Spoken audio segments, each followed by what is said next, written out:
Hello, welcome pen friends. I'm back with another singles ink profile, and today it's going to be Noodler's Purple Mountain Majesties. I want to say a special thank you to pen friend Lee for sending me a sample of this beautiful ink.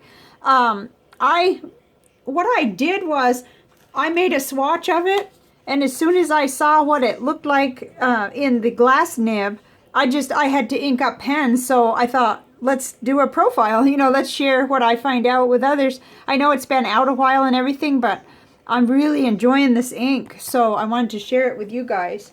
So let's start by putting a little sample of it into the water bath test. I'm really eager to find out how much of, whether it'll be resistant at all. I found out already what it does in art, so that's neat, and that gave a few clues, but I am eager to see how much will be left after the bath test of the ink. So there's that. And we'll start right in the Rhodia Gold book. I also have another pen friend to thank. Thank you, Sharon, for sending me chromatography strips that she said she wasn't going to use. I may have left this a little bit too long. Actually, I left it overnight, and I don't do that. Usually after 15 minutes, I pull it out of my little testing station and let it dry. So the blue went way up, almost off the chart, and here is the like pink color. But still, I didn't want to redo it because the rest of the strips that she sent, I'm going to use for the ink flight. And I want to make sure I have enough, and that'll be here any day. I got my mail today, and it's not in there, but maybe tomorrow. Often when I get from them, it comes on a Saturday. So, okay, so here we are. Here's Noodler's Purple Mountain Majesties. Right up here, you'll see it in the broad nib, and you'll also see it on a piece of Tomoe River paper that I've glued, glue sticked in. So it's just a gorgeous color, kind of a plum purple. I love it, and we'll get into why here as we go along. But then I moved into the medium goulet nib that's in my Genhao X750 pen. And I admit it, I'm just a goner over this ink. It's beautiful. It came out of it was the 2018, last year's Denver Pen Show ink. And I found it at Anderson Pens that you can get. The reason I noted from them is you can get a 3 ml sample for $1.25, or the 3 ounce bottle, which is like 30 ml 90 ml. What am I doing? For $12.50. In fact, I pulled out one of my Noodler's bottles. This was from Cactus Fruit Eel, and that's what I love so much about Noodler's. It comes in a good quantity, and it's a good price. So if you like the ink, you got a lot of writing you can do for, not so much money. And I just love this one. That was the Cactus Fruit Eel bottle. So this was the starting point here. And I knew right away I was a goner over it. It's just so saturated, and it flows really well. You see how it held up, dropping down to a lesser nib here, a medium nib. Okay, whoops, I should have showed you this in the beginning, but here we go. The last ink profile was Pelikan Edelstein Aquamarine, and this is all that was left, was basically the pigment, the darker color. That was like a teal or a aqua color. Anyway, out of order. Okay, let me get the Cafe Note notebook. This is the first of the last two notebooks, and we've got it in here on the left-hand side in the broad Serendipity, the Yowo broad nib. Now, when I look through my camera right now, it's the camera and the lighting as it is darkening this ink. It's actually brighter, but it's going to be kind of varied depending on the paper and the angle and everything. So just keep that in mind. This is darkening it quite a bit. And then over here, it's in the medium goulet nib, and you could see it still held up really nice. I liked it. I liked how dark it was. Things are just going fantastically. In my intermittent fasting and low carb, I feel like it's a lifestyle, and I don't, I can be flexible and vary things a little, but I'm really steady with consistency right now. So I had to go buy pants because I was outside doing some gardening work, and I nearly had a an accident. I mean, my pants were falling off. And, you know, after 5 months and 34 pounds, I don't know what else I can expect. You know, I just was trying to be cheap and wait so I didn't have to do, you know, repurchase pants twice. But we'll see. Maybe, who knows what'll happen. Anyway, the Nemesis notebook was the next trial. And oh, wow, did I love it on here. I just love how this looks on this paper. I've said that a zillion times. I like how all the inks kind of display their range really well on this beautiful smooth paper. And this is all written with the Moon Man Mini glass nib pen. So, you know, it's pretty dark at first when you first dip it, and that's normal. And, you know, it began to lighten up, but it's such a saturated, flowy ink. It never really, I never had to re-dip or anything, and it didn't lose its, as far as I can see, it really didn't lose much at all as I went on down the line. So, okay, so there's that one. Now, let's get into the paper samples. Starting right in with my favorite letter writing paper, Tomoe River paper on the 52 gram. And I kind of love to get the paintbrush out and make a mess on here too, because I like to see how it looks. I'm kind of preparing myself. I'd really like to start doing art journaling on this type of paper, but I haven't really dared yet, or I haven't tried it. But this is sort of my first step of seeing how the fountain pen ink looks like on it. So here it is in the broad nib, and here it is in the medium nib. And wow, I just love it. I already wrote one letter today with this ink, and I think one yesterday, so I'm getting caught up. Okay, and then here it is on Leuchtturm 1917 dot grid paper, down at the bottom here. I thought it looked nice. I didn't have any issues whatsoever, that's for sure. And I did a little smear test just to see the color come out more. But that was nice. And then on Rhodia dot pad, the 80 gram one. This is the white with the dots. There it is in the broad nib and in the medium nib. And it was smooth. I can see more shading on the Rhodia, and I had a Clairefontaine. Oh, okay, that's what I was forgetting. I wrote with it a letter with it on Clairefontaine, but I meant to get another piece because I do have one that we could use. So that's note to self. On both the Clairefontaine and the Rhodia, I was able to see more shading, not dramatic shading like with the Bunga Box Lamont, but shading that does please. It's very pleasing. Okay, on CVS caliber paper, it did really well with the broad nib, like most inks do, and then I found it dry on this paper. And I checked the pen and everything. It wasn't that. Everything was, the ink was feeding really well, but I just didn't like it in the smaller nib there, in the medium. Okay, here's Office Depot College Ruled paper. And it just really held up good. It's nice and bold in both nibs. I like that. And last night I got all situated to write in my journal and had these two inked up, but I had them at the desk. And it'd been a long day on my feet a lot, so I didn't get up to get the pen, but I almost did because I wanted to write with this one. So, when you're very specific about which, pen that you want to write with, that you love the ink. So, okay, here we go. Let's take a look. Well, isn't that interesting? It still kind of maintained that kind of the same way it did with the chromatography. It just stayed pinkish, so that's neat.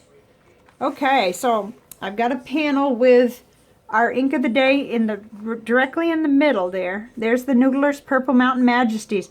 And I'm going to hold that up. I want you to see how it actually isn't such a simple ink. It's got some complexity in there.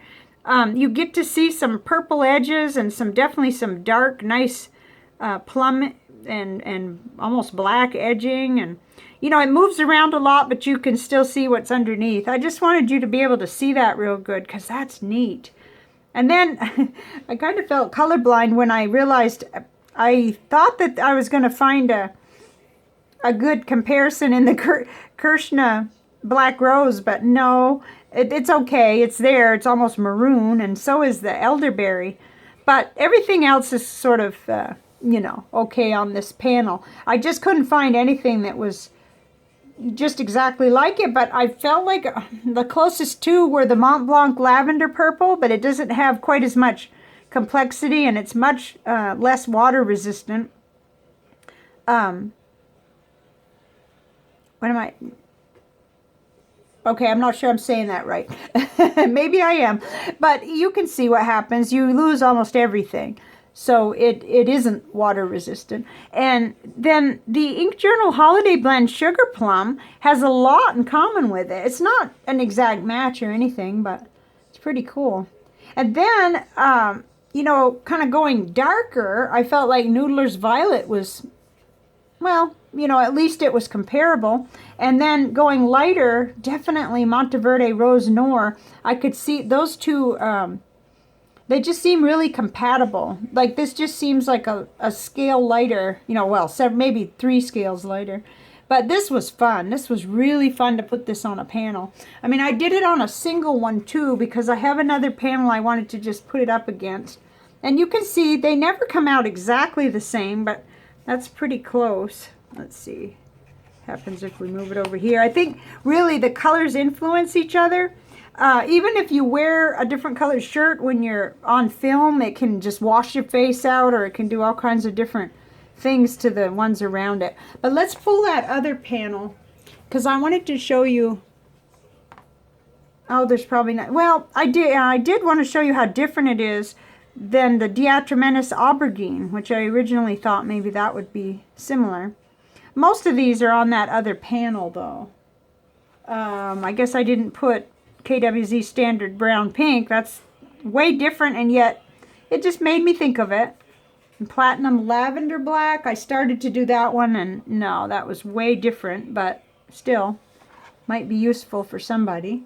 Okay, the rest of these I think were on the other panel, so that's okay. Now I'm really excited to show you what it did on the, what I'm calling my well, my art journal, my ink journal. It's a secondary ink journal where I do the Nick Stewart technique. Let me hold this one up first. This is how I started. And I did wind up with a little bit of images that maybe look like trees. And gosh, this was neat how it displayed all kinds of stuff. Some light blue coming out. So, you know, all that pink and dark bright pink and plum. And it was fun doing that. It was really fun. And then this one, that I put into the notebook or the visual journal, I decided not to go in and dot and add because I just kind of like this, how it came out. So this is just plain, you putting water down and then putting the paintbrush with some ink, just letting it do its thing, and then putting more water down here and using that medium nib pen to just come in and just add a little stuff. I didn't get too carried away. Let me hold it up a little. You could see I didn't do a lot of, like, there's nothing contrived. It just sort of ended up like this. And I thought it was really pretty, and I could imagine, it looks almost like tie-dye sort of. I could imagine doing a little card like this. You know, a little either thank you card or something. So hopefully I'll have time to play with something like that. This ink is just beautiful, and I really enjoyed playing with it. I've got more to go here. Let's see. Oh, the vial has skipped a beat and gone to the other desk. Oh, it's because I was writing. I was writing to a pen friend, so. Now, what I have left is 2 things. I'd like to show you a mystery ink that we're trying to identify. One of my pen friends had kind of a little accident in terms of a label falling off. So maybe you can help with this ink. This is it's kind of a purple, and the camera's brightening this part up quite a bit. Maybe a notch and a half or so. But then it seems like it's looking more authentic down on the Clairefontaine. And there it is on Tomoe River paper. And I guess the ink went on kind of thick here because it's the glass nib. The well, let me show you the pen. Everybody who's been around has probably seen it. This is the Moonman Mini with a glass nib. And so when you do dip that and you start writing, it is pretty dark. But if any of you have any idea what this might be, at first I thought that it was probably Diamine Amazing Amethyst. I started looking back in an old journal. Let's see, that's not helping any, and I need to get this pen to safety here. I started looking back in an old journal, and it kind of reminded me of that, but I'm not sure. I don't think I have any of that left to pull to be able to put it side by side with this mystery ink. But if you have any ideas what it might be, maybe throw it in the comments, and I'm sure that the pen friend will see that, and it may help him. So it's the case of the missing label, you know, and that happens to us sometimes. We can't recall. And maybe sometimes it could be by process of elimination, like if we could say, well, it's not this and it's not this, and then maybe that, you know, the remaining ink that a person knows they have. Anyway, I thought that would be fun to just solicit your help in trying to identify this ink. And then we're on to what's next. So what's going to be really the main thing that's next is the ink flight will be coming in. And I thought it might come today, but it didn't. So we'll be doing ink flight 24. And what I usually do is, you know, I do an unboxing, and then I do swatching onto a big panel for us so we can get to see them. And then we go through and do 7 individual profiles. Unless I've already profiled the ink, then I will link, you know, that particular one so you can just watch that one. But so far, I really haven't gotten very many that I've already profiled. It happened once when it was 30 inks, 30 days. 30... Uh-oh, now I can't remember which comes first. I think I need to make sure I do say that right. Okay, 30 inks, 30 days. When I did that, one of the inks that came in a future ink flight was covered. So anyway, that's what's next. Sorry for my little, you know, not being here quite as often, but I'm doing my decluttering, and I could use some, you know, good energy because I'm doing paperwork. I'm doing files and stuff, and it's crazy. It's like we never look back into files. I'm doing the Marie Kondo method of going through and putting everything in one place, and I've done my clothing, I've done my books, and now I'm on to, well, I'm going to do magazines, but I only have like 12 magazines, thank goodness. And then as soon as I do magazines, which will take me 5 minutes probably, then I'm going to do paperwork. So I've been working furiously on that, and I had to go buy a pair of jeans and some undergarments because nothing will stay on. So anyway, that's where we're at, and thank you for being here. I really appreciate it, and I want to hear from you what you thought of this amazing ink. This is neat, really pretty, you know, and it kind of fits in where some of the other inks just don't really compare. So oh my goodness, they know how to create these unusual and unique inks, don't they? But maybe you know of something that's closer, you know, that's of course, I love Noodler's ink because of the affordability and the fact that, you know, it's made in the U.S. and it's so cool.